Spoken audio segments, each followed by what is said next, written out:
épouse. Les faux lolos. Je dirais Sofiane de venir. Tu peux toujours lui écrire. Hein. Ah, il y a des gens. Karen, Ariel à rejoindre. Waouh. Paul, cool. Bienvenue. Hello. Ça va mal?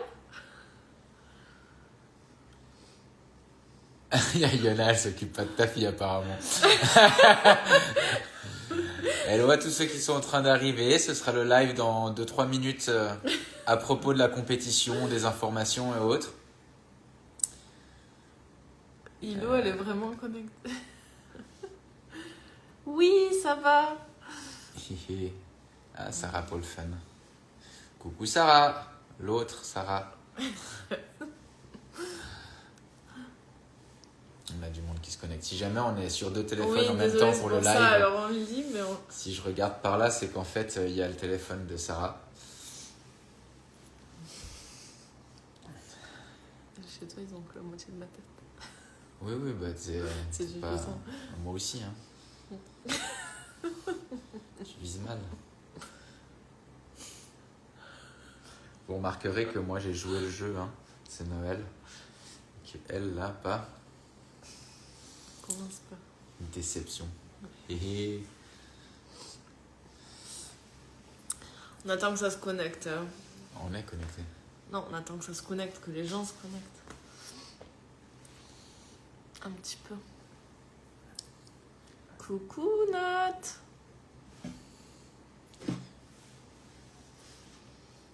Hello.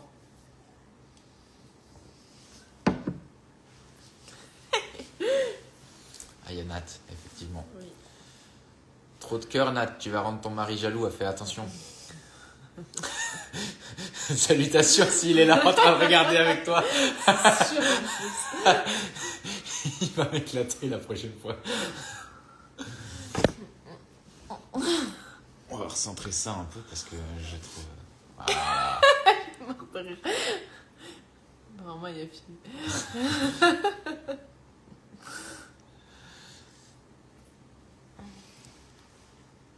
Et regarde le rugby. Ah, ça va. Ah, ça va. C'est bon alors. Bon, l'équipe. Ça se connecte. Ça se On connecte va un petit peu, attendre ouais. encore un petit peu, désolé. 1 ou 2 minutes. En tout cas, 1. Donc pour celles qui n'étaient pas là avant quand on a lancé le live, c'est un live à propos des points un petit peu importants et cruciaux pour les compétitions à venir pour la saison 2026. Vis-à-vis de ce que nous on connaît, ce qu'on peut déjà transmettre s'il y a des questions. Donc n'hésitez pas aussi à poser des questions en live à propos de ces compétitions. On va un petit peu débattre des différentes fédérations parce que ça correspond aussi à ce qui va se passer en France. Nous, en Suisse, pour ceux qui sont en Suisse, il n'y aura pas trop besoin de s'attarder sur la fédération de danse. Mais les compétitions sont régies par différentes fédérations, donc on expliquera un petit peu tout ça. Un petit débriefing des catégories et de comment sélectionner un peu son niveau, de quelle compète propose quoi. Et voilà. Si vous avez des questions, c'est un peu le moment aussi de nous les poser. Tu vises super mal, regarde là. Voilà. Tu veux qu'on voit que ça? Eh non, c'est le soleil. Hein. Le soleil, c'est important. Et voilà, mais maintenant toi tu décales. Alors là, tu es ici. Ah, Anaïs, Bon. elle est sûrement live. Ouais, mais c'est très bien. C'est très bien. Ok, bon, ben on va attaquer. Ne regarde pas comme ça. On va attaquer. Bon, comme le disait Baba, on a voulu faire ce live parce qu'on a beaucoup de questions tout le temps. Très studieux. Et on s'est dit que ça serait cool de répondre à Max. Hello Morgane. Vous connaissez ma femme? Elle est belle. que ça serait cool de répondre à un max de questions ensemble et sur un live Insta au moins on peut répondre vraiment à une plus large communauté, on va dire. Bonjour Oui, Morgane. Il y a des gens qui jouent, je sais bien. Merci Val, merci. Ça sent Bruxelles. Ouais. Du coup, on va attaquer. Alors, moi, je vais beaucoup parler par rapport à la France et du coup, Baba, il va essayer de parler par rapport à la Suisse, mais la Suisse, c'est beaucoup plus simple. C'est un live frontière, hein. Annemasse Genève. Du coup, par rapport à la France, il y a toujours une grosse question qui se pose qui est le fait qu'on ait deux fédérations. Et du coup, on va essayer de vous expliquer de la façon la plus simple pourquoi on a deux fédérations et surtout ce que ça comporte. Il faut le voir d'un point de vue déjà compétition internationale. Il y a deux fédérations internationales qui régissent les compétitions, les championnats de pole dance, à savoir la POSA et l'IPSF.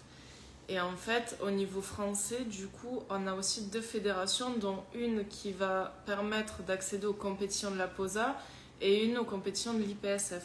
Donc ça, déjà, il faut que ce soit assez clair parce que c'est vraiment deux championnats bien distincts, avec deux fédérations bien distinctes. Donc, la plupart du temps, dans les studios, ça demande aussi d'avoir deux licences bien distinctes parce qu'on ne se licencie pas à la même fédération. À savoir que pour l'IPSF, du coup, c'est la PSF, donc la Pole Sport France, qui régit ça maintenant. En Suisse, ce sera la SPSF. Donc, la différence, c'est Swiss Pole Sport Federation. C'est vraiment basé sur la fédération internationale de l'IPSF. Oui. Donc, chaque pays a sa fédération nationale. PSF pour la France et SPSF pour la Suisse. Oui. Alors que pour la POSA, du coup, nous, en France, on va être au niveau de la FFD, donc de la Fédération Française de Danse. Et les compétitions qui en découlent, ça sera donc les championnats interrégionaux qu'on a l'habitude de voir dans les sud-ouest, sud-est, nord-est, nord-ouest, qui font accéder au championnat de France, de la FFD, pour pouvoir accéder au championnat du monde de POSA. Et ensuite, dans l'autre fédération, ça sera directement les championnats de France PSF, pour accéder au championnat du monde IPSF. Donc c'est vraiment deux compétitions distinctes. Et dans chacune d'entre elles, il y a du pôle sport et du pôle artistique. C'est pas uniquement pôle sport France pour l'IPSF, c'est pas uniquement du pôle sport. Il y a aussi la pôle artistique qui rentre. Et c'est la même chose du côté de la FFD. Il y a aussi une compétition, un championnat de pôle sport et un championnat de pôle artistique. Vous allez retrouver la même chose en Suisse, hein. C'est-à-dire qu'en Suisse, on n'a pas de compétition nationale interrégionale. Donc ça ne va pas diviser la Suisse Nord, Suisse Sud. On a simplement les qualifications POSA en Suisse pour ceux qui souhaitent participer au World de POSA. Et autrement, de l'autre côté, on a les SPAC 2026 ou 2025 pour l'année précédente qui sont les championnats nationaux suisses. Régie par la fédération SPSF appartenant à IPSF, donc pour se qualifier au championnat du monde IPSF. Ouais. Du coup, ça c'est un peu. En tout cas, en France, je sais que c'est un peu difficile de comprendre un petit peu tout ce qui se passe. C'est moi qui ai le cœur de la Mandou. Hein? C'est un peu difficile de comprendre tout ce qui se passe et de faire la différence entre les deux. Mais pour la faire courte, il y a deux fédérations internationales avec deux championnats internationaux et dans les deux, il y a du pôle sport et du pôle artistique. Voilà. Et si vous participez à deux, vous devez être licencié aux deux. Oui. Voilà. Si vous participez qu'à une seule catégorie de compétition, que ce soit POSA ou IPSF, bah vous créez votre licence selon la compétition que vous faites. Et si vous désirez de la variété, eh ben vous participez avec deux licences pour deux types de compétitions différentes. C'est aussi simple que ça finalement. Selon les studios, il y a des studios aussi qui imposent aux adhérents d'avoir les deux licences parce qu'ils sont affiliés aux deux fédérations. Et à vous de vous renseigner si vos studios ne proposent pas les deux licences, de vous renseigner sur le site de chaque fédération pour vous licencier ou regarder avec le studio directement. Ça c'est important aussi parce que le studio ne propose pas toujours de vous licencier automatiquement. Si le studio n'est pas membre en soi de la fédération, que c'est un studio peut-être plus loisir et autres, ils vont peut-être pas vous pousser à la compète ou chercher à savoir qui est intéressé. Et donc, c'est à vous de vous y intéresser un tout petit peu plus, de poser des questions et de rechercher un peu vos informations. D'ailleurs. Ah, Steph, elle est sur le tien. Mais ils sont tous sur le mien. Mais ouais, mais elle est en Suisse. Traîtresse. Ça, c'est pas vrai, elle vient de France. Juste cette année, pour les Français, c'était pas le cas avant. Il fallait vraiment appartenir à un studio affilié pour la compétition PSF, donc pour l'IPSF, pour les championnats de France. Ouais. Sponsor. Maintenant, on peut aussi être un athlète indépendant, ce qui n'était pas le cas avant, avec une licence, il me semble, à 70 ou 80 euros, au lieu de passer par un studio directement.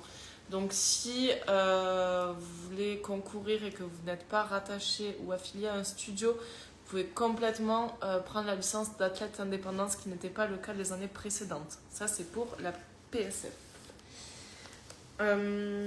C'est dans le cas où vous participez pas en relié à une team, parce que le jour J de la compétition PSF ou des SPAC, la IPSF en Suisse, les gens sont appelés selon leur équipe, c'est-à-dire le studio patati, le studio patata, ou la team compétition je sais pas qui si vous êtes sous un coach, ou en l'occurrence si vous êtes avec personne, vous allez être soit avec votre studio s'il participe, soit en indépendant. Très important de le notifier parce que ça vous assure aussi une place dans la compétition si vous choisissez votre licence. Oui, alors on peut être un athlète indépendant, justement, tu fais bien de le dire, mais ils ont voulu prioriser pour les préinscriptions pour les championnats de France PSF les teams justement et les studios. Donc en passant par un studio, par une affiliation studio, on est prioritaire sur les préinscriptions. À savoir que je crois qu'on est déjà à 80% de préinscription pour les championnats de France. Si ce n'est pas plus. Si ce n'est plus maintenant. Ça, c'était aux dernières nouvelles, donc c'était début de semaine. Et ça va très très vite. Il y a 180 places pour les championnats de France, je parle, qui seront en juillet prochain. Et on était à 80%. Donc il restera peu de places, je pense, pour les athlètes indépendants. Mais... voilà, à suivre. Dans tous les cas, il y a une liste d'attente Oui. qui sera mise en place. Et puis si vous avez de la place, poussez une athlète dans les escaliers. Sinon, pour le fair play, on passera. Peut-être que tu veux parler de ça pour l'IPSF. Voilà, ok, d'accord. Ça te concerne. Oui, tout à fait. Tout à fait. Il faut savoir que maintenant, la PSF et la SPSF sont, entre guillemets, je ne vais pas dire la même fédération, mais partagent en tout cas le président de la fédération suisse, Thomas, qui est maintenant chez la PSF, chez la France. C'est magnifique. On est super contents. Je ne sais pas exactement quelle place il a. Il n'est pas président du coup, parce qu'il est président chez nous, mais chez vous, il est directeur ou un truc du genre. Directeur. Donc voilà, il va y avoir en gros une mise en place de tout ce que la Suisse a déjà créé, mis en place, parce que chez nous, on a réussi, avec le plus grand bonheur du monde, à avoir la reconnaissance olympique. Donc la Suisse est le premier pays de la Fédération internationale IPSF à avoir eu la reconnaissance olympique. Donc elle est en voie de potentiellement un jour être une discipline, la pole dance, donc une discipline olympique. Bien évidemment, c'est pas tout de suite, mais on est le premier pays à l'avoir. La France risque d'être probablement le second, vu que du coup Thomas s'est dit allez, je vais chez mes voisins et on va travailler ça. Donc vous allez avoir un tas de nouvelles choses qui vont être mises en place, de compétitions et autres, parce que forcément avec l'arrivée de Thomas dans la fédération française, vous recevrez aussi la possibilité de participer à des nouvelles compétitions comme PACA et PACART, dont on va vous expliquer un peu plus tard, mais qui sont des compétitions amateurs et amateurs semi-professionnels, professionnels, à part des compétitions officielles qui nous amènent aux championnats du monde et autres. Donc c'est des événements ajoutés pour pouvoir se faire kiffer, pratiquer et faire des évaluations aussi sur vos scènes. Morgane qui applaudit. Ouais, Morgane. Du coup, je veux juste rajouter que pour faire la différence quand même entre les deux fédérations internationales, entre POSA et l'IPSF, du coup, celle qui est le plus à même à évoluer, à grandir en tout cas dans la direction du sport et de l'olympisme, ça sera bien l'IPSF voilà. qui est dans ce... La POSA du côté suisse, elle est un petit peu en train de couler. Enfin, c'est une compétition qui n'a pas beaucoup de vie. Du côté français, elle est bien ancrée parce que voilà, elle fait partie de la FFD. Ouais, mais même niveau international, on se retrouve avec... Niveau international, voilà, les championnats du monde IPSF, c'est 40 et quelques nations, et les championnats du monde, 600 athlètes passés, et les championnats du monde POSA, c'est, il y avait quoi cette année, 8-9 nations. Oui. Voilà, donc, c'est 5 fois plus du côté IPSF, avec une structure qui se développe en vue d'atteindre les JO un jour, donc avec bientôt formation, besoin de certification et autres, donc c'est quelque chose de relativement sérieux sur le développement. En fait, sur un peu tout, hein, que ce soit les juges, le fait d'être juge, le fait d'être coach, le fait d'être... même il y a les entraîneurs, ceux qui... tout ce qui est mis en place au sein de l'IPSF, c'est très très structuré, très carré. Et de toute façon, ça se veut être comme ça justement pour pouvoir prétendre à rentrer un jour au JO. Donc c'est pour ça que nous, en tout cas, on est un peu plus tournés vers l'IPSF depuis quelques temps. Voilà, c'est pour ça on y reviendra un peu tout à l'heure parce que du coup, chaque compétition a des attentes un petit peu différentes. Hein. Si vous participez à un pôle théâtre ou si vous venez sur IPSF ou un POSA, c'est pas les mêmes critères de jugement, c'est pas les mêmes objectifs scéniques et aussi en fonction de vous, c'est pas forcément les mêmes objectifs que vous voulez présenter sur scène. Donc ça, c'est un truc qu'on va détailler dans un petit moment. Quelles sont les attentes en fonction de certaines compétitions et qu'est-ce qui peut être judicieux comme mise en place de stratégie. Voilà. On vous propose juste, avant qu'on rentre en détail pour tout ce qui est PACA, IPSF, les compétitions importantes, juste un petit listing de ce qu'il y a comme compétition à venir parce que la saison 2025 en gros elle est terminée mais la saison 2026 elle va commencer avec certaines compétitions où les listes d'inscription sont déjà terminées en liste d'attente et autres. Mais du coup on a listé un petit peu les compétitions qu'il y avait aux alentours de la France et de la Suisse, en tout cas les plus ouvertes et les plus répandues. Ouais.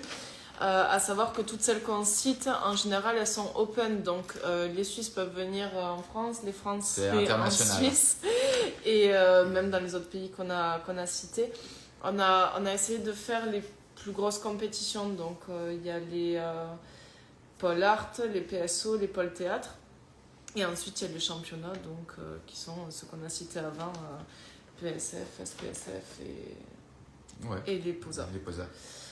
Vous allez avoir tout à venir dans les pôles art. Il y a le pôle art Italie qui, lui, si je ne dis pas de bêtises, en termes d'inscription, c'est plus ou moins fini. Ouais. Donc à surveiller s'il y a des places qui se libèrent et des choses du genre, mais en général, ça risque d'être terminé. Ça ne vous empêche pas de vous préparer pour les prochaines inscriptions. C'est 24, 25 et 26 avril. Si vous voulez aller voir aussi, c'est très intéressant. Ouais, c'est une des plus grosses compétitions artistiques qui y ait. Vous allez avoir le Pôle Art France. 16 mai, les inscriptions sont encore ouvertes. Ouais, les inscriptions sont encore ouvertes. En tout cas, aux sur dernières vidéo. nouvelles, il y a 4 jours, on a regardé ça sur Internet pour vérifier et c'était ouvert. C'est sur vidéo de présélection. Tous les Pôle Art. On a aussi le Pôle Art Spain qui, lui, va être du 14 au 17 mai. Close. Voilà. Bon, voilà, c'est fermé. C'est fermé. Les inscriptions, donc en inscription encore ouvert, il n'y a vraiment que le Pôle Art France qui a refait surface, je crois, l'année dernière. Donc c'est la 2e édition qui avait été interrompue pendant, je crois, 5 ans. Donc voilà. On aura aussi les PSO. Ce qui va être intéressant, c'est que... Juste sur le Pôle Art, il y a une petite spécificité. En général, c'est qu'il y a 3 barres au lieu de 2. Voilà. Avec la 3e au choix. Et ça reste une compétition qui est ouverte par contre à tous les niveaux. Donc il y a vraiment une distinction amateur, semi-pro, élite, star. Et il y a même, je crois, avancé. Enfin, il y a plein de catégories et ça c'est super intéressant. Par contre c'est qu'un pôle. Voilà, il n'y a pas d'aérien. Ouais, tu fais bien de préciser parce que je vois une ou deux personnes du cerceau là. Quand on parlera de PACA et d'IPSF, ça comportera le cerceau, la flying pole, tous les autres le tissu. Ouais. Commence pas. Qui ne devrait pas être dans la compétition, mais c'est pas grave, c'est très beau le tissu, mais pas en compète. Donc, PSO.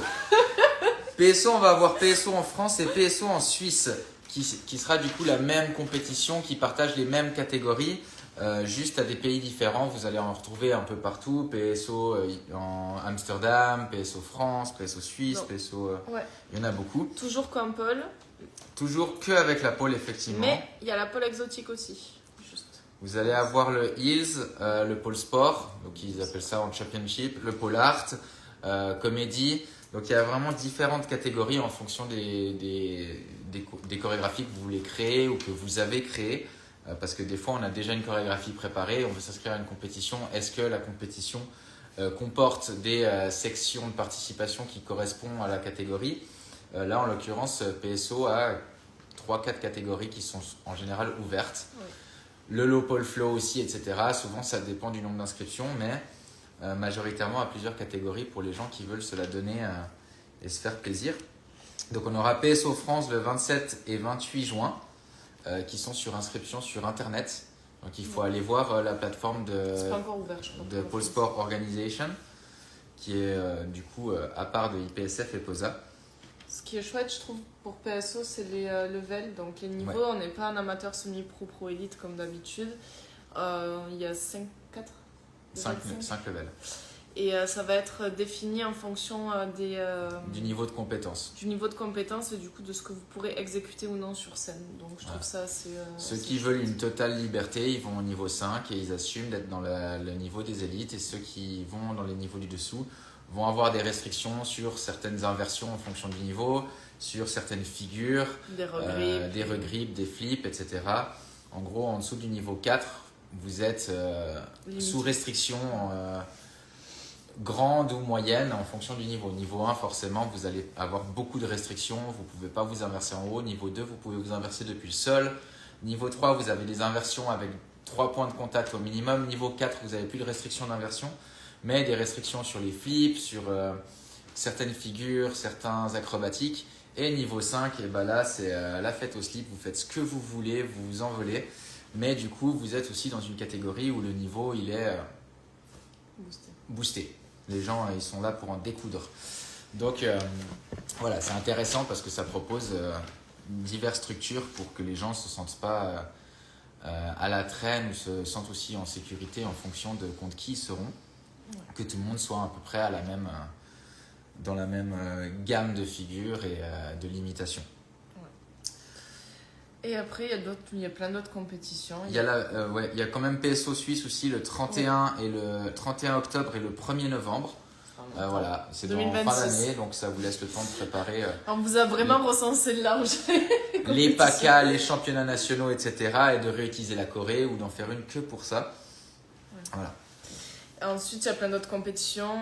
Il y a les pôles théâtre. On ne les a pas cités, mais vous les avez. Vous notez pôle théâtre sur Internet. Vous avez aussi la plateforme Pôle Hub qui recense pas mal de compétitions. Vous allez avoir Exotic Generation, la Sparkles en Italie. Et Juge. Ceux qui viennent me faire coucou. Vous me direz pas bonjour le jour J. Non. Il y a Polers. Il y a le Pôle Earth Italie, il y a le Pôle Seine en France. Enfin, voilà, il y a plein de petites compétitions et c'est super chouette.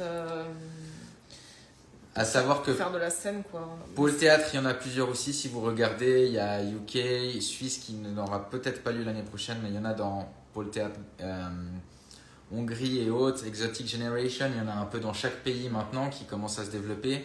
Suisse, France, Italie, Espagne. La Sparkle, c'est que l'Italie. Sparkle, c'est la seule d'ailleurs de toutes ces compétitions qui a les aériens. Ouais, qui a une journée spécifique aux aériens, avec une catégorie aérien libre aussi pour ceux qui veulent tester des aériens qui ne sont pas jugés en compétition. Vous pouvez arriver avec votre crochet aérien, si vous voulez. La catégorie, elle est jugée par de l'artistique et non pas par des figures spécifiques. Ouais. Voilà. Donc, ça résume un peu tout ce qu'il peut potentiellement y avoir. On vous a donné quelques dates, les autres, bah voilà, il faut un peu chercher sur Internet, en fonction de où vous voulez faire vos vacances aussi. bah oui, parce que...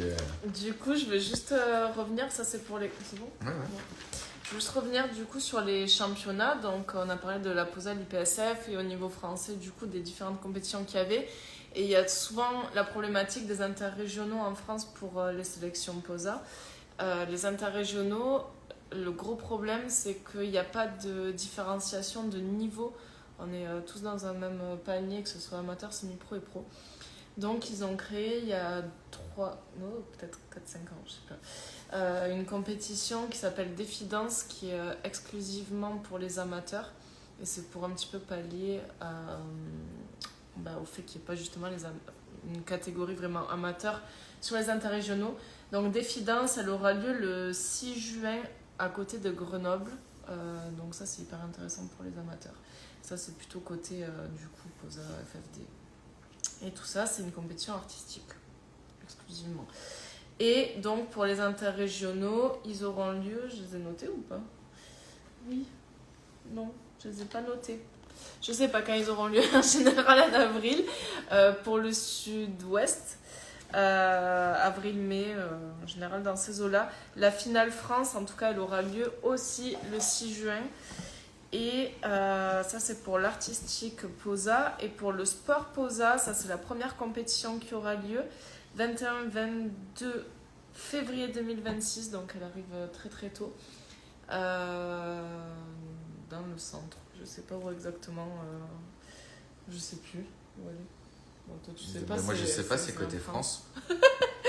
Ouais, je vous dirai où elle est. Donc ça, c'est pour ce qui est FFD. Donc ça, c'est des qualifications, en tout cas pour les championnats POSA. Salut Kevin. Salut. Tu t'es trompé de live, hein, il y a le mien qui est Ils actif. sont tous sur Espèce le de traître, va. Ils trahissent tous. Ouais, de ouf. De ouf. Je veux devoir switcher, il y a la deux téléphones. Gaillarde. Putain, ça y est, ça m'a... À Brive, ok. À Brive, ils sont à Brive chez Ophélie. Les championnats, du coup, sport. Je pense... Kevin, change de live tout de suite. Non, reste avec moi. Je pense qu'ils sont encore ouverts, les inscriptions du POSA Sport. La sélection France, en tout cas. Voilà, je pense qu'on va basculer du côté IPSF. Qu'est-ce que t'en penses? Tu viens pas au repas.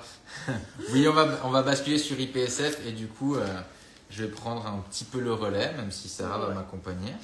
Oui. On va déjà commencer par parler des PACA et des PACART.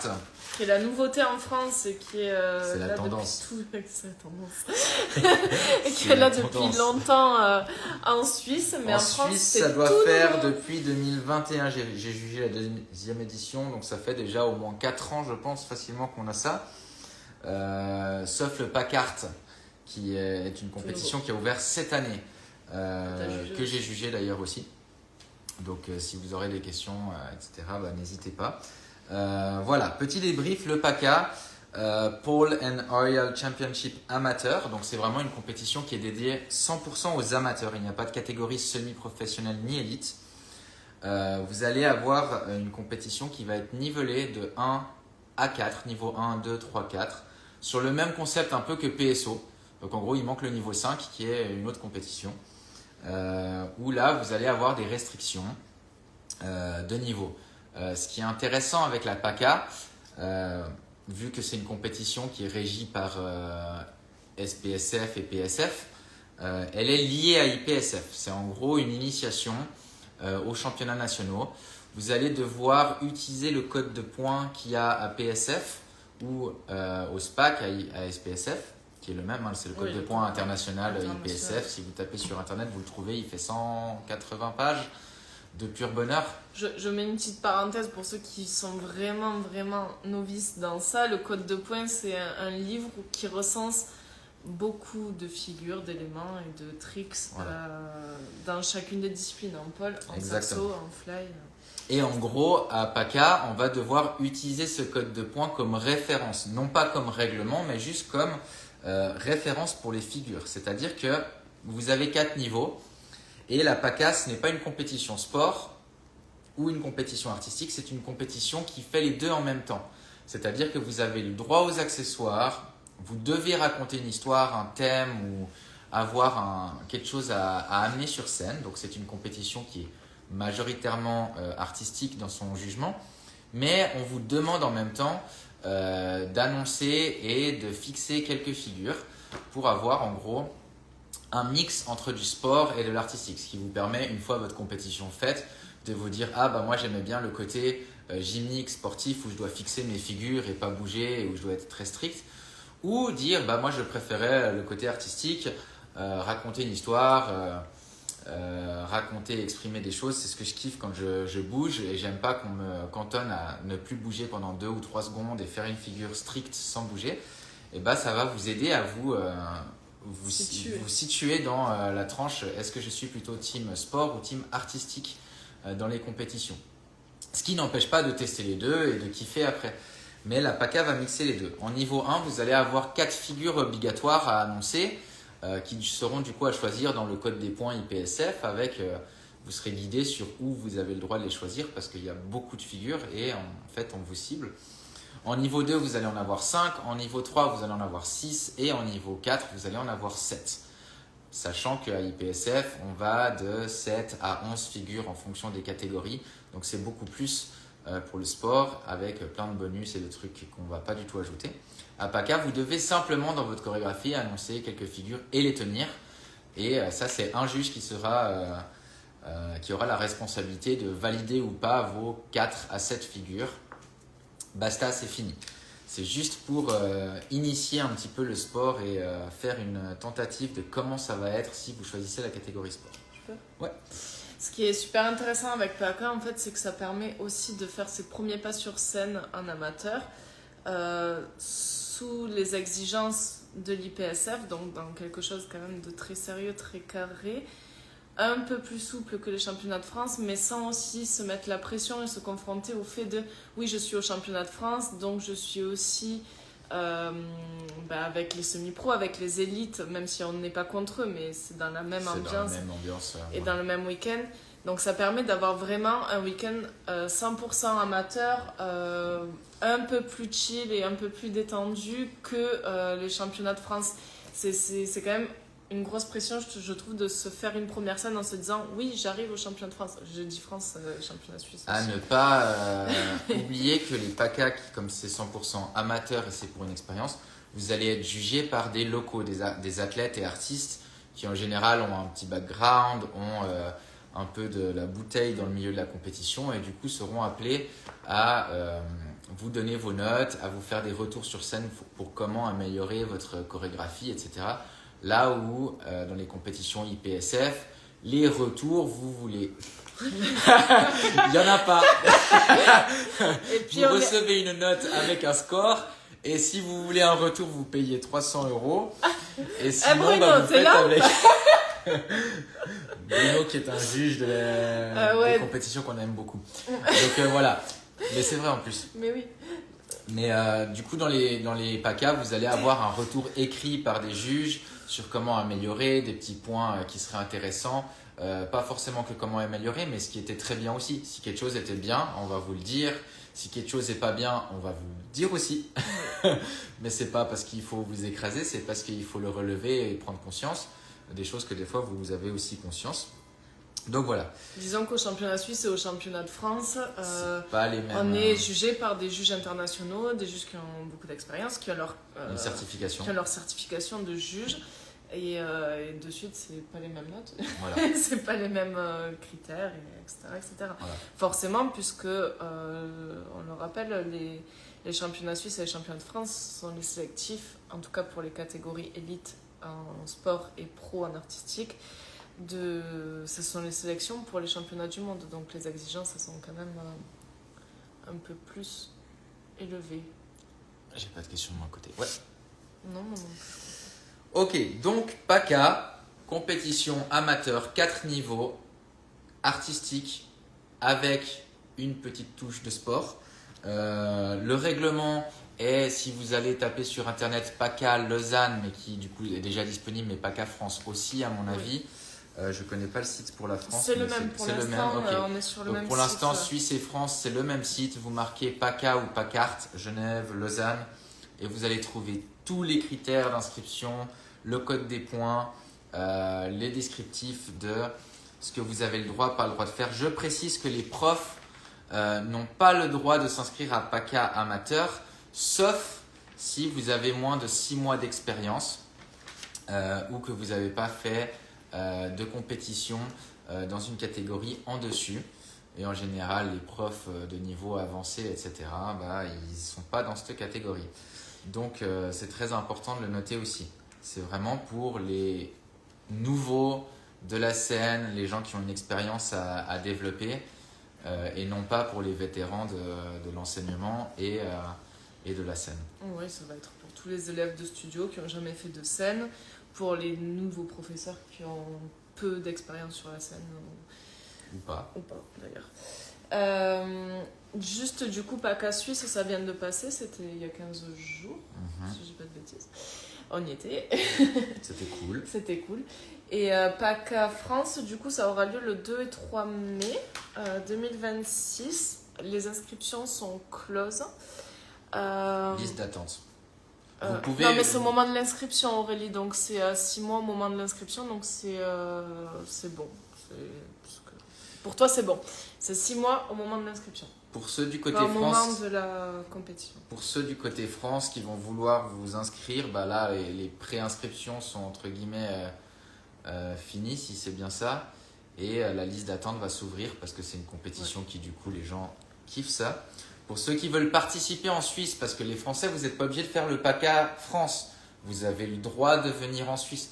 Vous allez devoir attendre les inscriptions qui vont venir durant l'année 2026. Pourquoi ? Parce que l'édition en Suisse, elle est en novembre, après les mondiaux IPSF.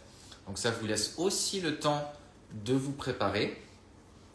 C'est une compétition internationale, les PACA. Il n'y a pas de catégorie par nation et de catégorie open. Si vous venez de la France et que vous n'êtes que 3 compétiteurs français dans la compétition suisse, vous êtes avec tout le monde dans la catégorie. On n'est pas là par casquette de nation, mais simplement par athlète.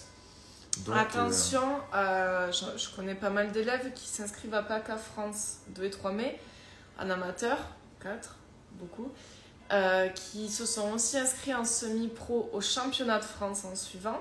Vous ne pourrez pas participer ensuite à PACA Suisse parce que vous aurez déjà fait une compétition semi-pro. Donc, soyez au clair avec ce que vous... Oui, je vais répondre à Nat. Soyez au clair avec ce que vous souhaitez faire parce que si vous faites même un podium en amateur, après vous serez grillé, vous serez obligé de passer en semi-pro dans la catégorie supérieure. C'était donc à réfléchir. Si vous préférez faire toute la saison en amateur, vous pouvez. Donc vous pouvez faire PACA France, PACA Suisse et l'année prochaine, en fonction de vos résultats, vous passerez en amateur ou en semi-pro ou vous resterez en amateur. Mais si vous faites PACA France plus semi-pro championnat de France, vous ne pourrez pas faire PACA Suisse. Voilà. Ça, il faut être au clair avec ça. Vous pourrez venir au PACART. Vous pourrez venir. Qui lui est juste après, mais on va en parler après. Nat, en changeant de discipline, c'est hoc amateur. Oui, tout à fait. Du moment qu'on passe de la pole au cerceau à la fly ou inversement, dans n'importe quel ordre, c'est ok. Aurélie. Mais si on veut faire PACA Suisse, il faut aussi 6 mois. Ah oui. Il faut simplement attendre les inscriptions et il faut être les premiers à s'inscrire. Pour le fait qu'elle soit prof, vu que c'est 6 mois. Oui. Ouais, donc c'est mort. Ouais, mais il y aura les PACART. Ouais, on en revient. Donc, tu vas kiffer aussi. Il y aura PACART. Dans ton cas, donc Aurélie peut participer, puisqu'elle n'aura pas 6 mois d'expérience au moment de son inscription, qui est faite du coup pour PACA Toulouse, pour PACA France. Mais elle ne pourra pas participer à PACA Suisse parce qu'elle aura plus de 6 mois d'expérience d'enseignement. Voilà, ça c'est pour s'il y en a d'autres dans son cas. Et du coup, pour passer à la catégorie qui pourrait potentiellement te correspondre, Aurélie, il y a une deuxième compétition hors cursus championnat du monde, sélection et autres championnats nationaux qui a été ouvert, qui est les PACART. PACART, c'est l'évolution de PACA. Donc PACA, c'était Pole and Aerial Championship amateur. Et là, c'est Pole and Aerial Championship artistique. Et ça ne correspond, ça ne contient que les catégories semi-professionnelles et élite. Professionnelles, ceux qui sont habitués à l'artistique. Ouais. Voilà, donc les amateurs là ne font pas partie de la compétition. On va se retrouver qu'avec les catégories semi-professionnelles et élite. Sans figure obligatoire annoncée, c'est 100% de l'artistique. Donc là, vous êtes vraiment jugé que sur l'artistique. Le lien entre la musique, la choré et autres. On sort du code de points sport complètement. Il n'y a pas de figure obligatoire. Par contre, on est quand même sur le... Non, vous l'avez aussi. Vous allez artistique. l'avoir à Genève, en France aussi, Aurélie, donc pas que en Suisse. Mais la date, elle n'est pas encore fixe C'est ou... pas ça que j'étais en train de... Non, non, mais non, non, on sort du code de points, oui. Oui, on sort du code de points, mais on se réfère quand même aux exigences artistiques de l'IPSF, du code artistique. Non, c'est le code de points, les critères de jugement qui sont à la compète. À PACA, il y a aucun critère de jugement du code de points. Oui. Et ni à PACART. Ni du code artistique. Je te parle pas du code de Ouais, non, points. il n'y a rien. Rien, ok. Vous trouverez, si vous vous intéressez au PACA et au PACART, sur leur site, vous avez carrément accès aux critères de jugement avec comment sont notés les points, etc. C'est tout nouveau PACA. Voilà. C'est vraiment spécifique. Le seul truc qu'on utilisait dans le code des points IPSF, c'était En France aussi, aurait dû. le glossaire des figures pour les choisir. Mais le code de points ne fait pas du tout foi dans la compétition. PACART France devrait être en novembre, apparemment, mais les dates ne sont pas sorties. Je pense que ça va être pas sur le même week-end que les mondiaux parce que le président suisse et du coup directeur en France, ils vont s'organiser pour pas manger sur les events locaux qui concernent IPSF parce que tout le monde va être à cheval sur ces gros events. Donc, oui, PACART, il y aura aussi... non, PACART... alors les gros détails sur Il y a- est-ce qu'il y aura des nouvelles catégories comme le tissu ou certains aériens, ça on peut pas vous répondre parce que c'est une compétition qui est en train de s'installer en France. Ouais. En Suisse, on n'avait pas PACART, c'est aussi tissu. Je sais pas parce que nous on n'avait pas ça. PACART, tu peux faire. Il y a une catégorie showcase qui est du coup une catégorie libre, qui est ce qu'il n'y a pas dans d'autres compétitions de la SPSF ou des PSF.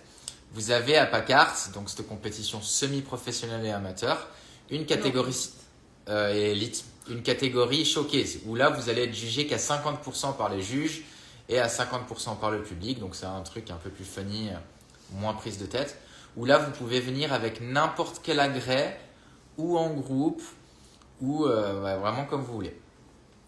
Une catégorie sans règlement spécifique. Forcément, toujours les insultes, les choses du genre ne sont pas tolérées. Ça fait partie des choses que vous n'avez pas le droit de faire sur scène. Mais c'est la seule restriction que vous allez avoir. Donc tu peux effectivement, Sarah, faire du tissu, du hamac, de la flying pole, de la spirale, tout ce que tu veux, dans la catégorie showcase, qui sera une catégorie agrès libre. Ça, c'est cool. Mais pour Aurélie qui demandait si en faisant les PACA amateurs plus les championnats de France, est-ce qu'elle pouvait revenir au PACA suisse, les PACA tu pourras pas, mais par contre il y aura le PACART Genève qui est droit derrière les PACA suisses, qui du coup sera la catégorie semi-pro, parce que tous les enseignants normalement dans les compétitions sont considérés comme semi-professionnels. À partir du moment où tu prends la casquette d'enseignement, il faut Mémo, hello. Hello, Mémo. Il faut considérer que si tu te considères en tant qu'enseignant, tu te considères aussi dans la catégorie semi-professionnelle. Tu es censé apporter une base technique en cours qui est celle que tu es censé pouvoir performer. Donc on estime que tu n'as rien à faire dans la catégorie amateur où là les gens sont en train d'apprendre à performer et mettre sur scène leurs basiques et autres, là où toi tu es censé leur enseigner à faire ça. Donc voilà, c'est aussi ça qui est important, c'est que PACA, ça permet à certains enseignants de rentrer sur scène. Il faut savoir qu'en général, si tu es enseignant dans les compétitions, on passe en semi-professionnel. Très important de vraiment faire attention à ça. Et qui du coup, si tu performes dans d'autres compétitions et que tu viens dans ces compétitions-là, tu ne peux pas changer de casquette d'un coup. Sauf si tu changes de discipline. Si tu es enseignant en pôle et que tu veux faire ta première compétition en cerceau, tu as le droit d'aller en amateur. Pour autant que tu n'enseignes pas en cerceau, pour autant que tu n'as pas fait déjà de spectacle, de scène, etc. en cerceau, tu as le droit de changer de catégorie. On considère que tu es peut-être professionnel en pôle, mais complètement amateur en cerceau. Et du coup, l'un n'a plus rien à voir avec l'autre. Tu es libre d'aller dans la catégorie qui te correspond. Donc voilà. en gros, l'idée, ça serait de faire PACA plus PSF dans ton cas, plus PACART par contre, où tu pourras accéder à PACART France et à PACART Suisse. Yeah. Vas-y, continue. Les arrêts de PACA et PACART sont selon le choix des organisateurs. Cerceau, pôle aérien. Voilà. Pour Sarah qui demandait s'il y avait le tissu, on a Annaline qui répond dans un des lives. Annaline qui du coup s'occupait de la direction artistique, des réseaux sociaux, etc. Les agrès des PACA et des PACART sont selon le choix des organisateurs. Ça peut être cerceau, pôle aérienne, pôle, ok, tissu, hamac, etc. Ça dépend de chaque compétition. Et bien évidemment, la catégorie showcase, il n'y a pas de règle. La restriction qu'il y a, c'est est-ce qu'on peut le mettre sur scène et est-ce que c'est ok dans le temps d'installation, si je dis pas de bêtises. Mais voilà. Oui. Plus de précision à venir de toute façon sur ces catégories-là. Juste, je fais un petit point sur les catégories pour les championnats de France. Parce qu'on a beaucoup. Enfin, sauf si tu as encore des choses à dire sur PACA, PACART. Pour les championnats de France, du coup, PSF, donc les sélectifs pour l'IPSF, en tout cas en catégorie élite et pro. Ça sera du 10 au 12 juillet 2026. Les inscriptions sont encore ouvertes, les préinscriptions, pardon, sont encore ouvertes. J'ai vérifié ça tout à l'heure. Ouais, le championnat suisse aussi, je vais juste regarder. Championnat suisse, c'était pas sorti quand on a fait quand on a préparé le live, mais on va checker maintenant. Donc juste un petit point parce qu'on nous pose souvent la question. En sport, que ce soit pôle, cerceau, t'as les dates ? Ouais, 14 et 16 mai 2026 pour les championnats suisses, 14 et 16 mai 2026. Donc là, ce qu'elle va dire, ça, c'est valable pour les deux. Tout le monde. Mai en Suisse et juillet en France. Ouais, c'est ça. Donc, en sport, que ce soit cerceau, fly, pôle, tissu.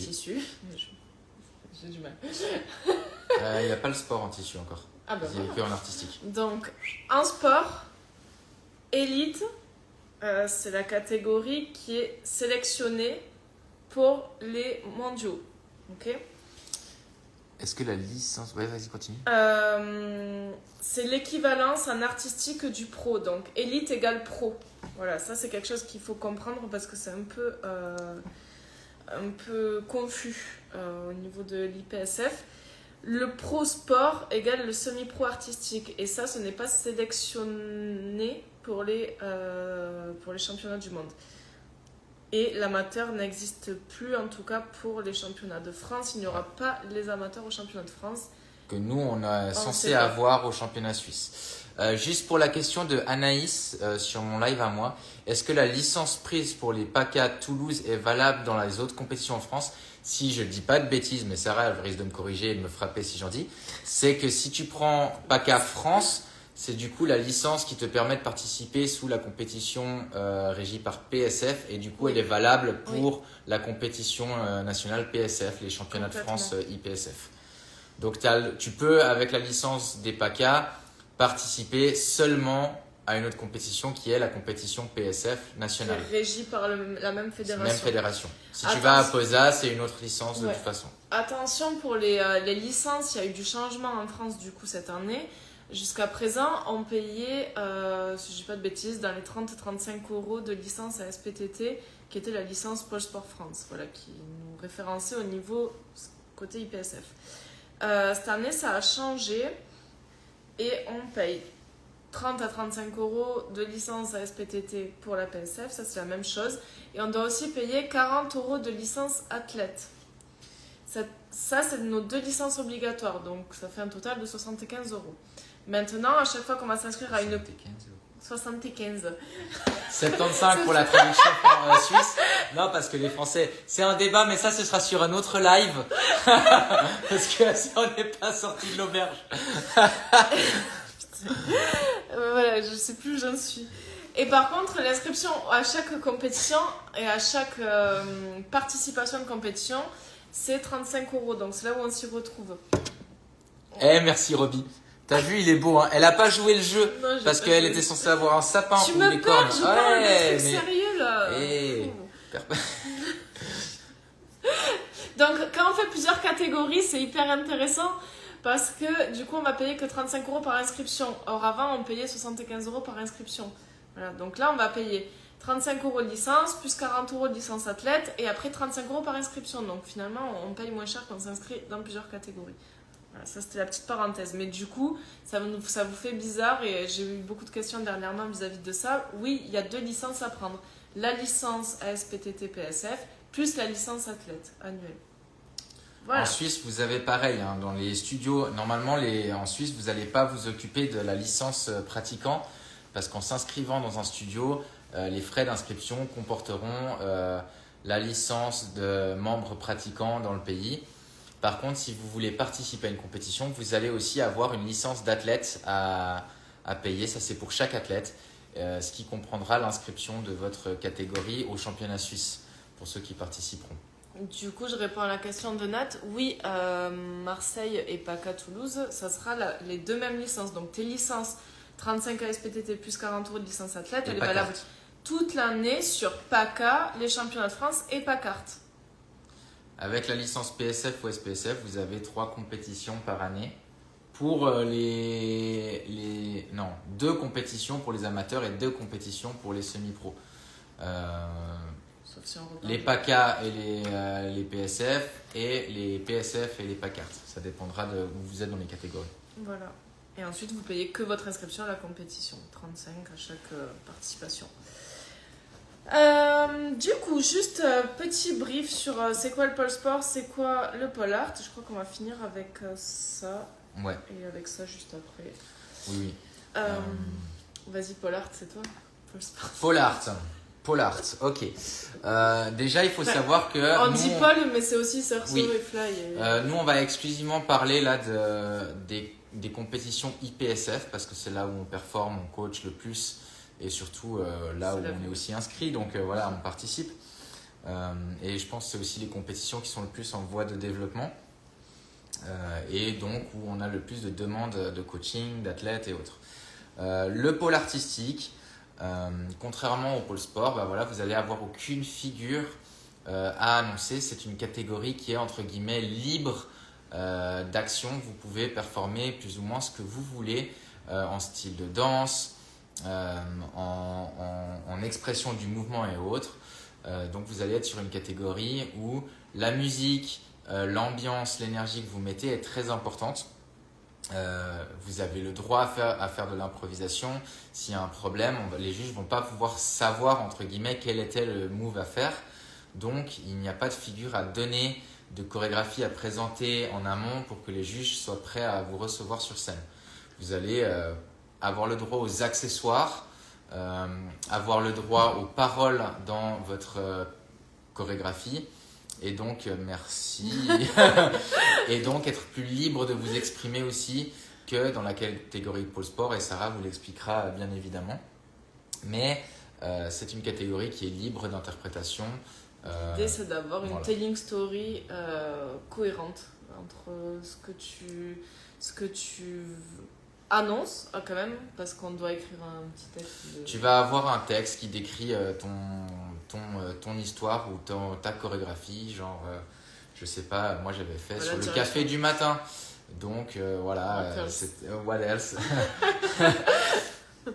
Exprimer, tu auras un texte présentatif, genre on est tous durs le matin et le café ça nous détend, et voilà, ta chorégraphie elle se lance et du coup forcément elle a un lien avec ce qui a été annoncé au public. Donc très important de vous dire que votre chorégraphie elle doit contenir non pas forcément un thème théâtral, mais en tout cas une histoire, un fil rouge, une émotion. Du début à la fin, il faut que ça se rejoigne dans le costume, dans la musique et dans ce que tu interprètes. Voilà. Il ne faut pas que tu veuilles interpréter quelque chose de triste et que tu sois en rose bonbon. Enfin, il faut qu'il y ait tu peux, mais il faut bien jouer. Il faut qu'il y ait un truc cohérent du début à la fin. Quoi. Ça peut soit être une émotion, tu peux soit arriver en disant sur scène je veux exprimer la colère et c'est un peu ton mood board, ton fil conducteur et toute ta choré tourne autour de la colère et de diverses choses qui peuvent aller là-dessus. Attention aux violences, c'est pénalisé. Comme tu peux arriver sur scène avec une histoire, un film, on a beaucoup de Disney, j'espère que vous ne choisirez pas ça parce que c'est quand même triste. D'utiliser les Disney pour s'assurer à une catégorie. On en a marre aussi. La Reine des Neiges, loin. Mais voilà, on peut s'inspirer de films, s'inspirer d'histoires vraies, s'inspirer d'histoires fausses. et du coup, avoir une scène toute écrite et quelque chose à présenter sur scène. Moi, je veux juste mettre un point d'honneur sur ça. J'ai souvent entendu dire que du coup, à l'IPSF, ça peut être le cas, mais ce n'est pas obligatoirement le cas. Et il faut se le mettre dans la tête, c'est pas forcément que du théâtre. et on n'est pas obligé de partir très loin dans ce qu'on veut partager et montrer sur scène. Vraiment, l'idée du début à la fin, c'est que ce soit cohérent.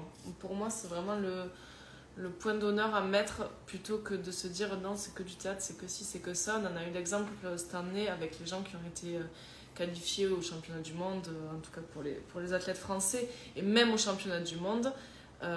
Ça dépend pas de la théâtralité, mais ça dépend vraiment de ce qui est représenté sur scène, de la cohérence. C'est pas une pièce de théâtre, quoi. Il faut pas le.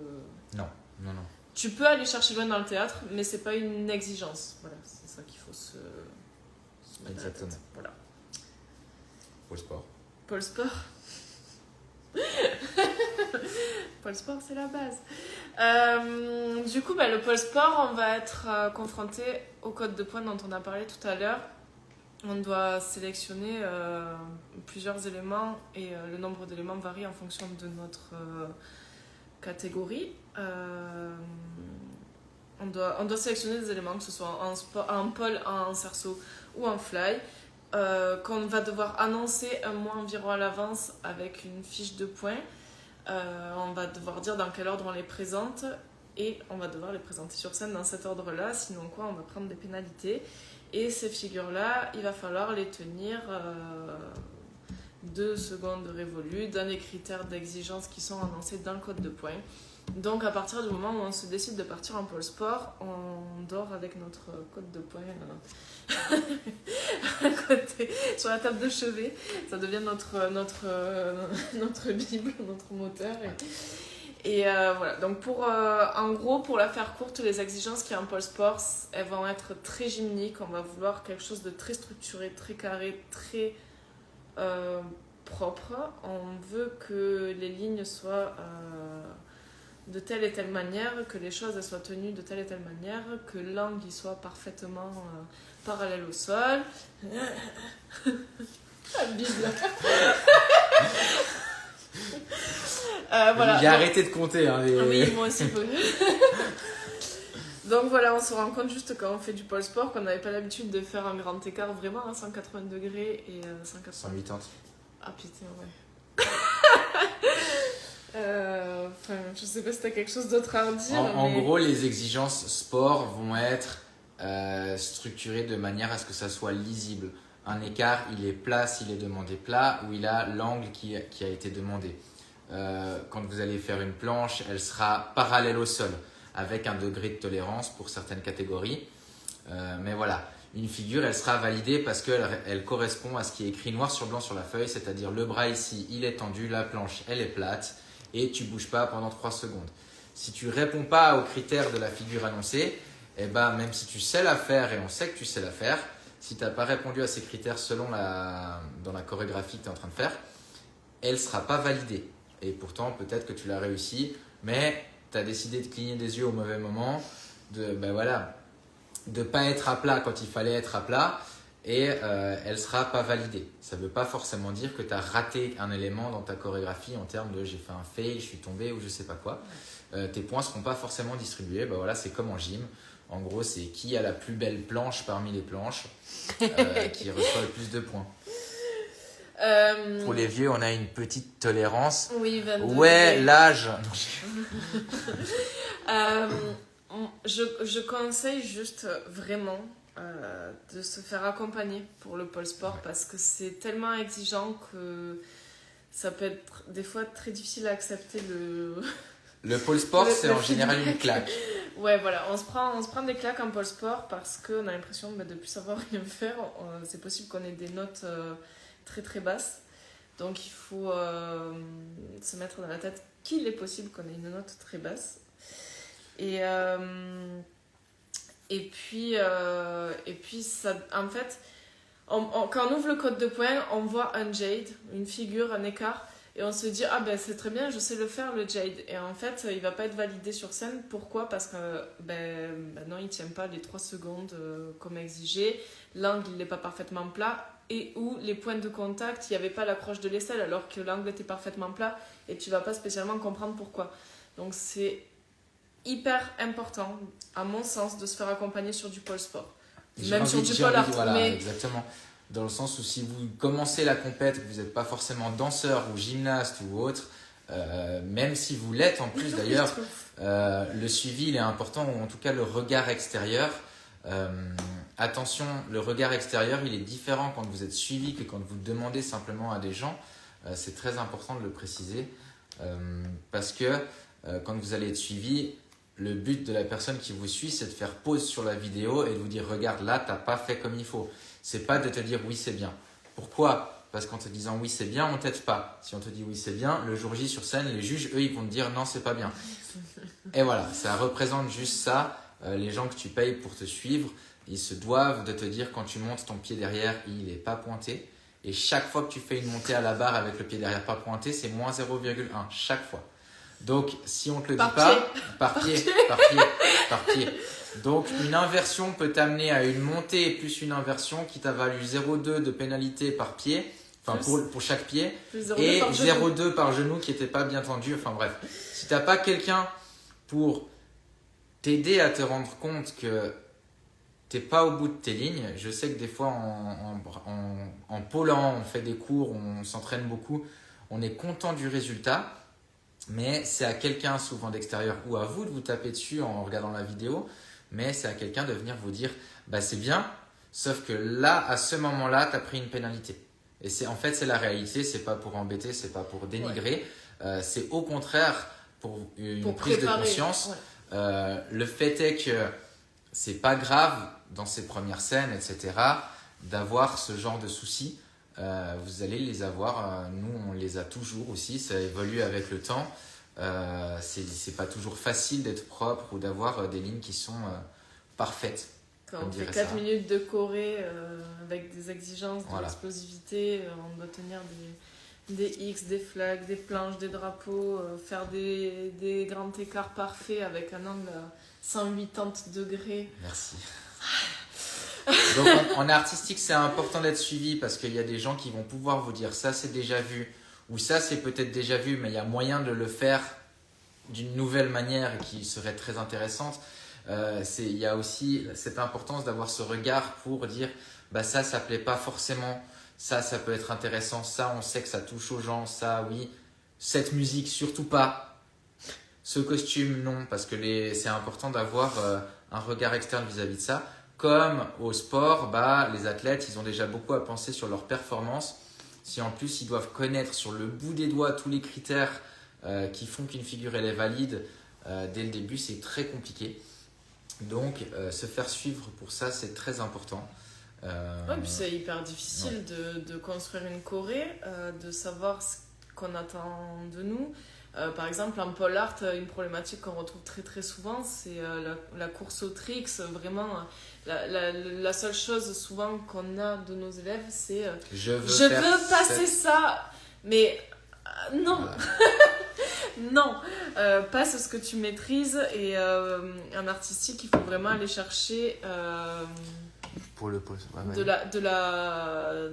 l'interprétation, de la propreté, de la perfection dans l'exécution technique pour pouvoir justement aller raconter quelque chose et être libre de ses mouvements et d'aller chercher des petites choses originales. C'est ce qu'on attend en artistique.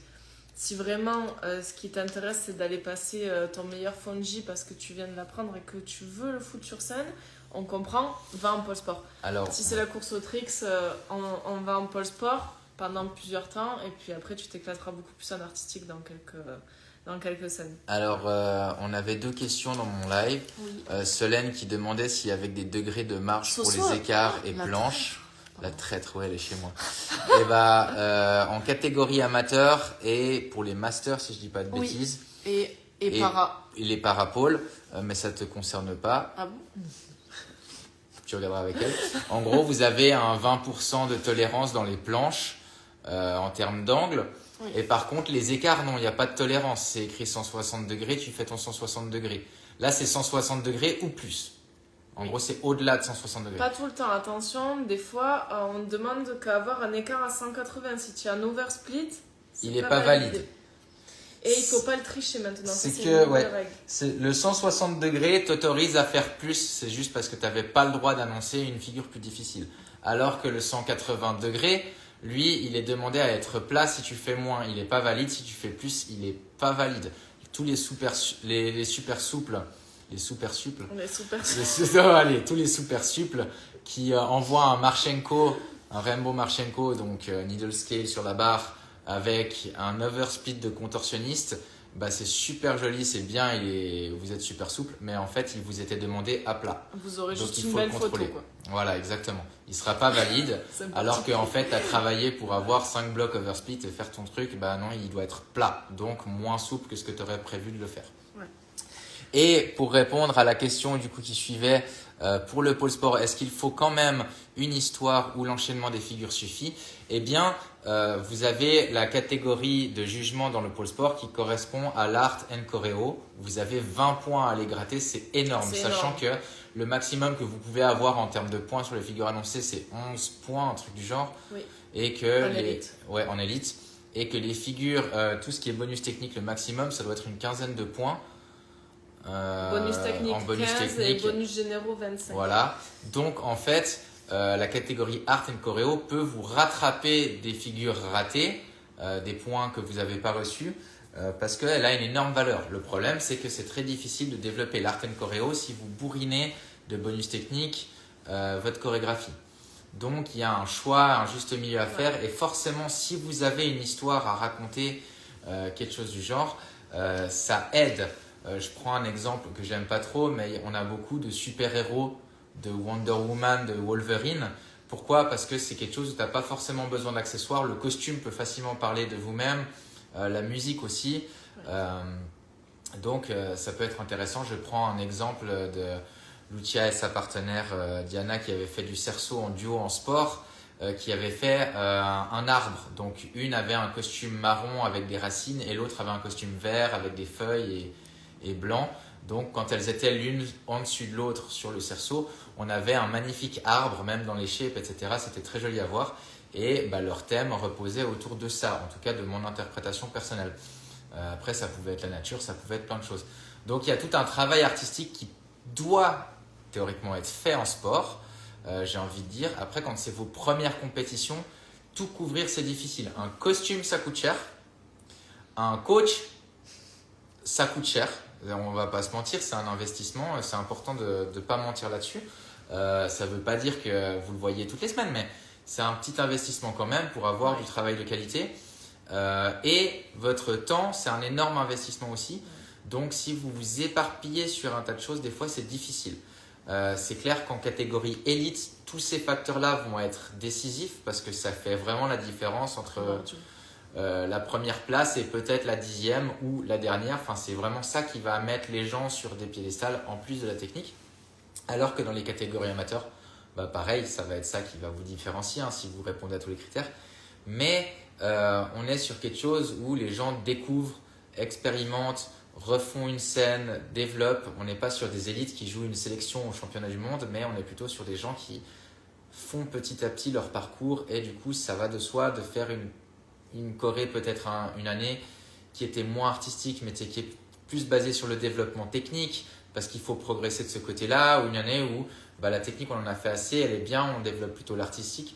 C'est très important de savoir où se mettre. Et quoi qu'il en soit, cette stratégie-là, c'est quasi impossible de se l'auto-apporter dans les premiers pas, et même après.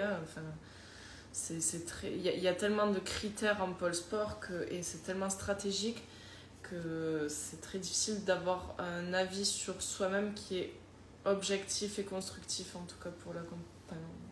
Disons que même pour nous, athlètes en élite, on se doit d'aller vers les gens qui ne sont pas forcément nos concurrents pour donner un avis, un retour constructif, juger, évaluer.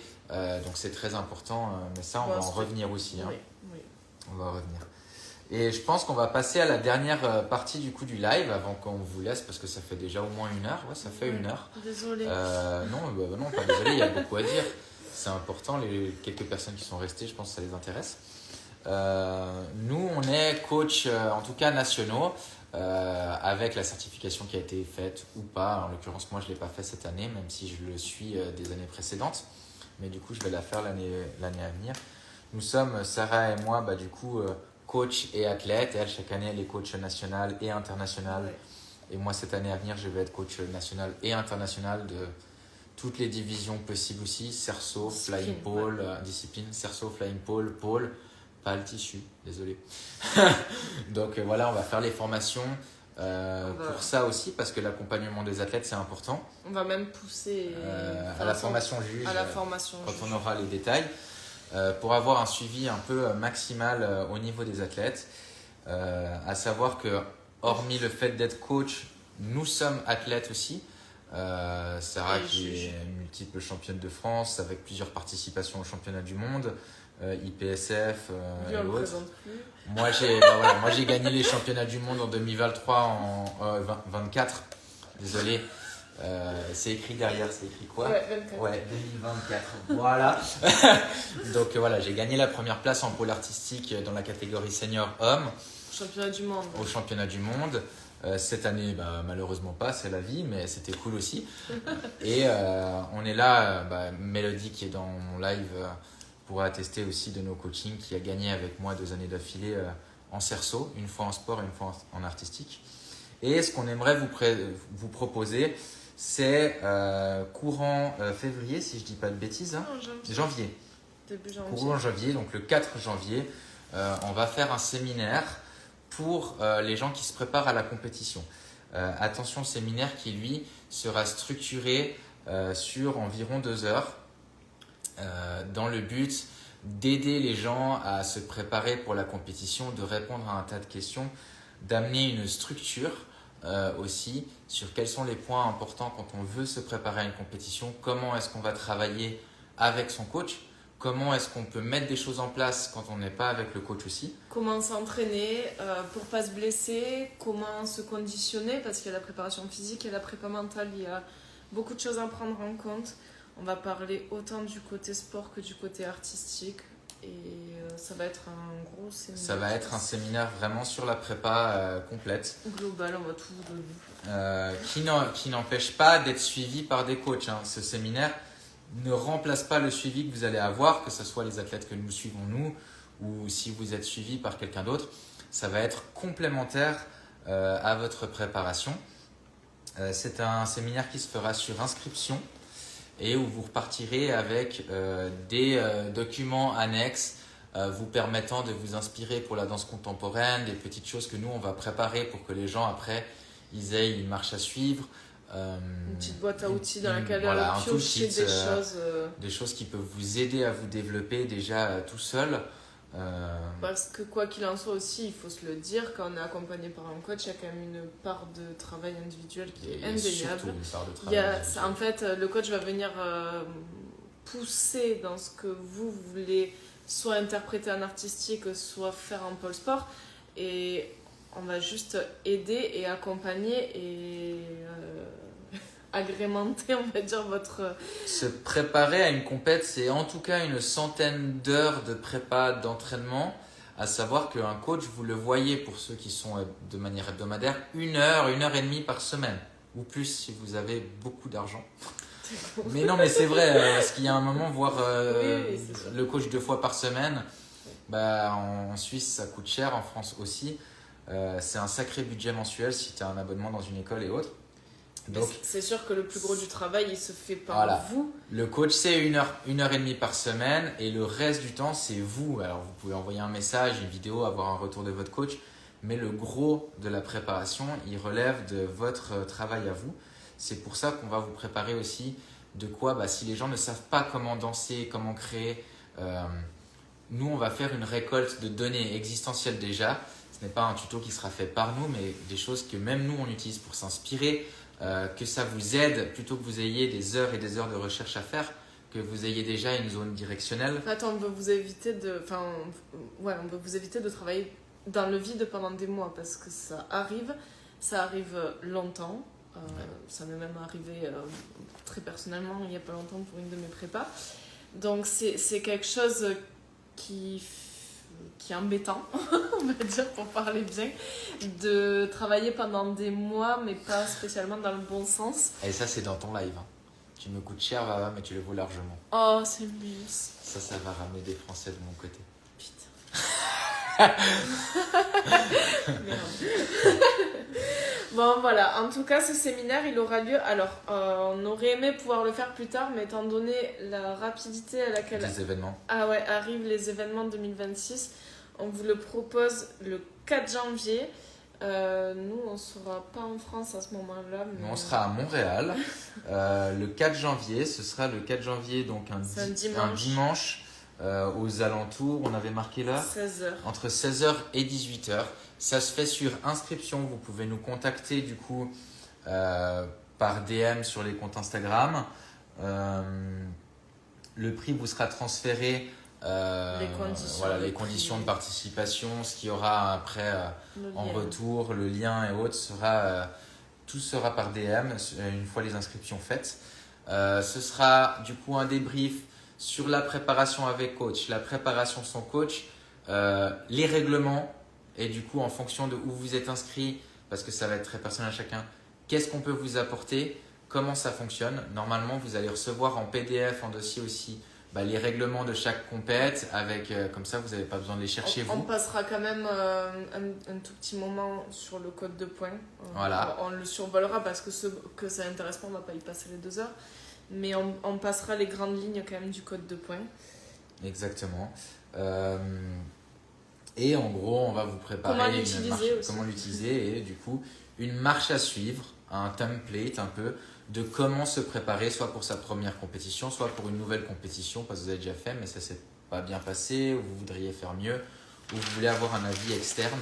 Voilà, on va mettre à disposition notre pratique, notre savoir-faire, parce que là, ça fait 10 ans, nous deux, maintenant, qu'on pratique la pole. Putain, on est des dinosaures, j'aurais jamais dû dire ça comme ça.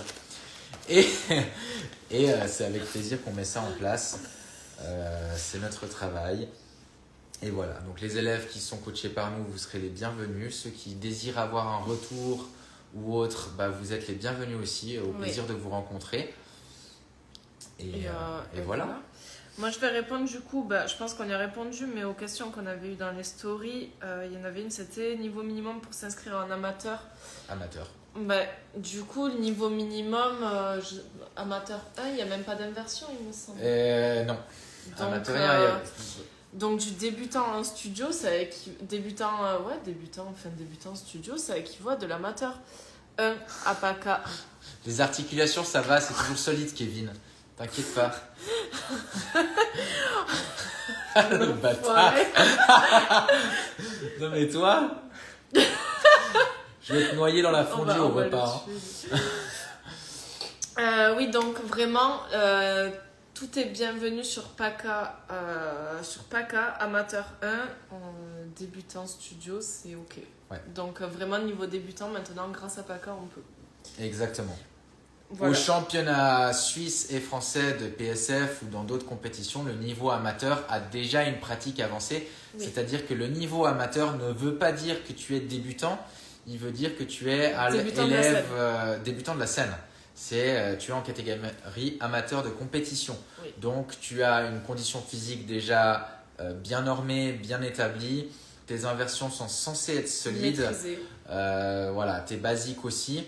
Ce qui fait qu'il y a beaucoup de gens qui se retrouvent dans ces catégories en mode genre « je comprends pas pourquoi elle est en amateur ». Mais parce que amateur, ça ne veut pas dire débutant. Oui. Ça veut dire découverte de la scène. Mais les gens sont préparés à aller sur scène en général. Alors, du coup, amateur championnat de France, il n'y a plus. Voilà. Au championnat de France, ils ont enlevé du coup les amateurs. Il n'y aura que les semi-pro élites, artistique et sport. Mais il n'y a plus les amateurs, en tout cas en France. Donc la compétition amateur, c'est vraiment PACA. Et à PACA, il y a 4 niveaux d'amateurs. J'adore 4 niveaux d'amateurs. Voilà pour ça. T'as quelque chose à rajouter sur les amateurs?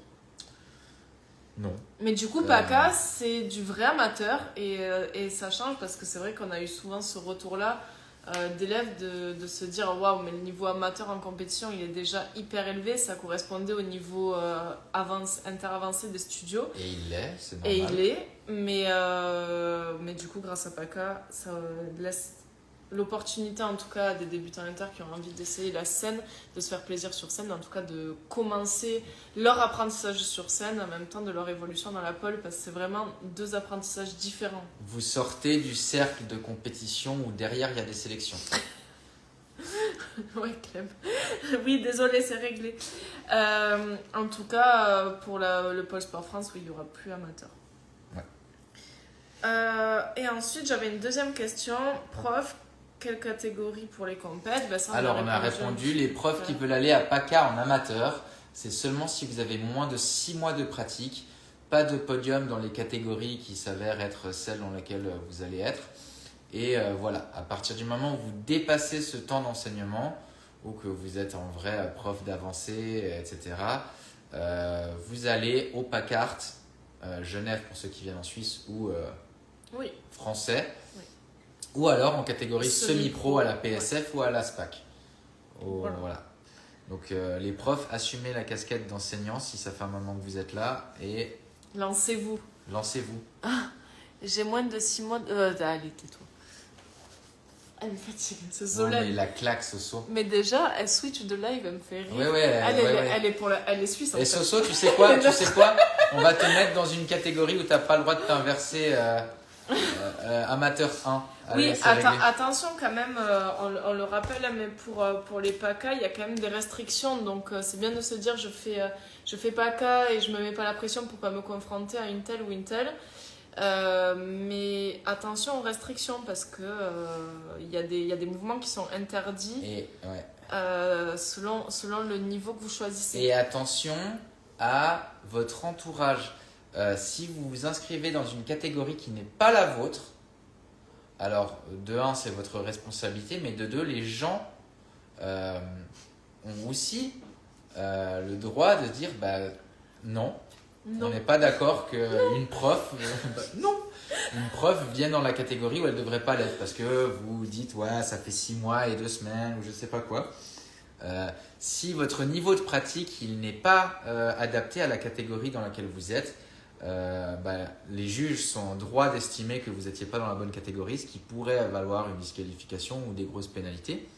Et les athlètes qui vous connaissent, parce que forcément c'est un milieu où les gens se connaissent, sont le droit aussi de se plaindre de gens qui ne devraient pas être en catégorie. Si vous avez participé à des compétitions et que vous ne les annoncez pas en vous inscrivant, en mode personne ne va le savoir, il suffit que des gens… ou que vous êtes prof et que vous ne le dites pas, etc. Ce n'est pas que c'est un comportement malsain, c'est que dans tous les cas, il faut apprendre, quand on part en compétition, à aller là où on devrait être. Donc inscrivez-vous vraiment dans les catégories qui vous correspondent, selon les critères et le règlement.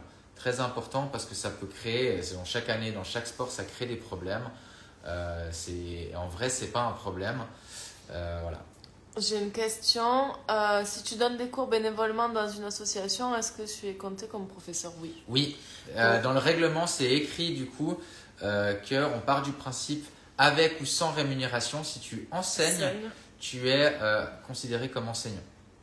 Ça, c'est ton choix de travailler de manière bénévole. Mais voilà, tu vas être considéré comme enseignant. Il faut le prendre d'un point de vue très fair-play et très… Voilà. De toute façon, si tu enseignes, c'est que tu as telle et telle compétence, donc tu n'as pas à être contre des élèves. Voilà. Point. En fait, la réflexion, elle s'arrête là. C'est pas plus compliqué que ça et ça me semble assez normal. Le détail de chaque catégorie avec les différents critères et formulaires d'inscription PACA. Alors, si tu vas sur… attends, le détail de chaque catégorie, critères de formulaire d'inscription PACA. Eh bien, si tu tapes PACA Lausanne sur Internet, tu vas tomber sur la compétition avec des petits onglets orange qui seront niveau et catégorie, critères d'inscription, code de points, formulaire d'inscription, mais qui ne sera pas valable. Tu trouves vraiment toutes les catégories expliquées avec qu'est-ce que tu n'as pas le droit et qu'est-ce que tu as le droit de faire. Très important de se référer du coup sur PACA Lausanne sur Internet. Tu tapes sur Google PACA Lausanne et tu vas tomber sur le site de la compétition PACA qui est valable pour la France et la Suisse avec les critères d'inscription, les niveaux et explications détaillées. Ce que nous, on vous apportera aussi durant le séminaire en dossier joint, tous les règlements, toutes les explications de où s'inscrire, comment ne pas faire de fausses voilà, pour ceux qui seront déjà inscrits, peut-être qu'il y a un changement de catégorie par email qui va devoir être fait, ou une prise de conscience dans le niveau et peut-être une réadaptation de son inscription. C'est possible aussi. Donc ça nous est arrivé sur des coachés la semaine dernière qui ont dû déplacer des gens de catégorie parce qu'en fait, non, ils ne sont pas dans la bonne catégorie. Je vais répondre à Anaïs. Ouais. Là. Alors, est-ce que le niveau amateur en pôle artistique est aussi haut qu'en pôle sportive? Oui. Bien évidemment. Oui. Dans les deux catégories, en amateur, tu risques de te retrouver contre quelqu'un qui a pu faire un peu de gym, etc., donc qu'il soit en sport ou en artistique, ou qui a fait de la danse et qui du coup est doué en artistique, mais surtout avec des gens qui maîtrisent leurs inversions. L'amateur, c'est une catégorie particulière parce que tu as toutes les extrêmes. Ouais. Mais c'est pour ça d'ailleurs que la PSF et la SPSF est en train d'enlever la catégorie amateur des championnats. Chez nous, pas pour l'instant, mais... Ouais, nous pas, parce qu'on est un petit pays en termes de quantité. Mais quoi qu'il en soit, c'est pour ça que PACA prend un peu le relais là-dessus pour avoir plusieurs niveaux d'amateurs et c'est ce qui est très intéressant. Ouais. Parce qu'un amateur mixte, un amateur tous mélangés, s'il n'y a pas de niveau, effectivement, on se retrouve avec des différents niveaux parce qu'on peut très bien faire de la pole depuis 10 ans, n'avoir jamais fait de compétition et on a le droit d'aller en amateur si on n'est pas prof. Donc on est prof depuis moins de 6 mois. Ouais. Donc, et on peut se retrouver contre des élèves débutants. Donc c'est sûr que l'amateur c'était un peu une grosse... PACA c'est vraiment bien pour ça. Partez du principe que quand vous vous inscrivez en compétition, les gens s'entraînent comme des compétiteurs. Même s'il y a des gens qui sont là pour le fun, pour le loisir, et ben ceux qui seront là comme des compétiteurs seront ceux qui vont un petit peu monter la barre de la catégorie et des gens inscrits dans votre catégorie. Il est normal d'arriver en amateur et de se retrouver contre des gens qui savent faire un tas de tractions, etc. Pourquoi? Parce que ça dépend simplement pas de votre sport, mais de si vous vous entraînez à les faire ou pas. Donc des gens qui vont avoir plus de force, de strict et autres, et ben il y en a plein. Simplement parce que la manière d'entraînement, elle a été en mode genre je vais à la compète, du coup bam, je dois avoir ça, ça, ça et ça. C'est de la structure. C'est la structure d'entraînement. Ce qu'on va détailler dans notre séminaire. Du coup, pour répondre à Lou qui demande si ces infos seront dans le séminaire et est-ce qu'on peut participer si on n'est pas encore inscrit ou si on n'est pas inscrit en compétition. Bien évidemment. Oui, au contraire, même si c'est juste pour t'informer ou si c'est en réflexion que tu vois ça pour dans 1 an, 2 ans, peu importe. Ou juste si même tu es coach pour des élèves, des athlètes et que tu veux... approfondir ton travail de coach, avoir plus d'infos, etc. Tu es le bienvenu, la bienvenue sur le séminaire. On le rappelle, il sera le 4 janvier du coup entre 16 et 18 heures. Pour ceux qui savent déjà qu'ils veulent participer, ce sera en ligne. Donc vous pouvez être partout avec des écouteurs, etc. Pour ceux qui savent déjà qu'ils veulent participer, faites-nous un petit message en privé, un petit DM, qu'on puisse vous envoyer après les informations et surtout vous enregistrer. Il n'y a pas de nombre de places limitées, mais voilà, c'est sur inscription quand même. Et tout sera détaillé dessus. Pour celles qui ont peur de la compétition, ça peut être aussi un très bon moyen de découvrir qu'est-ce que ça veut dire une préparation, de se structurer et de peut-être oser faire le pas. Ouais. Ça correspond pas à un niveau particulier, c'est pour les amateurs en compétition comme pour les gens qui ont déjà fait de la compétition. Tout le monde n'est pas pareil dans le suivi, vous n'avez pas tous eu les mêmes coachs, on est tous différents. Là, on apporte notre savoir-faire à nous et notre expérience et notre point de vue sur la compétition et qu'est-ce que ça veut dire. Ouais. Donc voilà, ça peut aider à comprendre comment se préparer, mais ça pourrait être aussi pour ton spectacle de fin d'année que tu vas faire toute seule. Hein. C'est-à-dire que tu ne sais pas comment créer une choré, tu ne sais pas qu'est-ce que ça veut dire s'entraîner pour faire 3 minutes 30. Tout va être exprimé, comment s'inspirer pour la danse, comment évoluer dans la danse aussi, comment faire du mouvement, comment se préparer. Tout sera dans ce séminaire où on va débriefer de ça. Oui. Et où là, justement, il y a un contact direct avec les gens qui vont participer. Là, on est dans un live, vous écrivez une question. Là, on sera vraiment sur un séminaire, possibilité de discuter avec nous. Voilà, on sera nous en visio, mais le micro sera autorisé quand il y a des questions. Et du coup un vrai débat des fois pour les choses à établir. Donc voilà, n'hésitez pas à vous inscrire par DM si jamais. Ouais, écrivez-nous si ça vous intéresse pour le séminaire. Et puis, on À vous savoir enverra qu'on sera sur le- aussi les deux. Hein. Donc nous, Oui. on travaille ensemble. Donc deux regards, deux points Expérience. de vue et 2 fois plus d'expérience. 20 ans. Kinder Bueno. Kinder Bueno. Ça fait 20 ans. Kinder Bueno. 20 ans quand on s'en 10. T'es hors des deux lives, toi. Oh, pardon. Ouais, Voilà, donc s'il y a encore des questions, on y répond là pour les quelques minutes qui restent, avec plaisir. Et puis sinon, rendez-vous le 4. J'espère qu'on a pu répondre à un maximum de questions. Moi, j'espère qu'on a pu éclairer, en tout cas côté français, la différence entre les deux fédérations, qui était un gros sujet. Et puis, voilà. Voilà. Tous ceux qui veulent venir à PACA Suisse à la fin de l'année, venez parce que c'est la teuf. Hein. Franchement, c'est la teuf. Franchement, on fait la fête et on sait boire.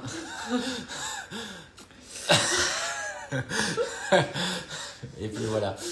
Mais j'espère C'est qu'on en vous verra à fin nouveau. de saison surtout, sinon on pourrait pas se le C'est permettre. cool, c'est cool. C'est cool. Donc voilà. Je vois qu'il n'y a pas beaucoup de questions. Non, Je y a pense pas que de sinon il y aurait questions. des questions. Vous êtes plus beaucoup sur le mien de live, mais je pense qu'on a répondu Moi, à ceux moi qui tout étaient le là. monde reste, mais je sais pas. Ouais, ouais. Posez Merci des beaucoup questions pour toutes si ces vous infos, restez. mais merci à toi d'être resté. Ouais, merci. Et puis s'il n'y a pas d'autres questions. Ah, mamie en PACA avec. L'artistique, Vava, tu vas avoir du taf. Ouais, c'est toi qui. Ça va être génial, Nat. Tu vas tout casser. Bon, et bah tout le monde, au plaisir de vous voir à notre séminaire si ça vous intéresse, au plaisir de vous croiser en compétition ou en workshop ou en cours ou n'importe quoi. Bah, je vous souhaite une belle soirée. Belle Tu dois soirée. demander à rejoindre. Bah oui, mais c'est tard un peu. C'est tard. Allez l'équipe! Bisous à tous. Ciao. Merci, ciao ciao.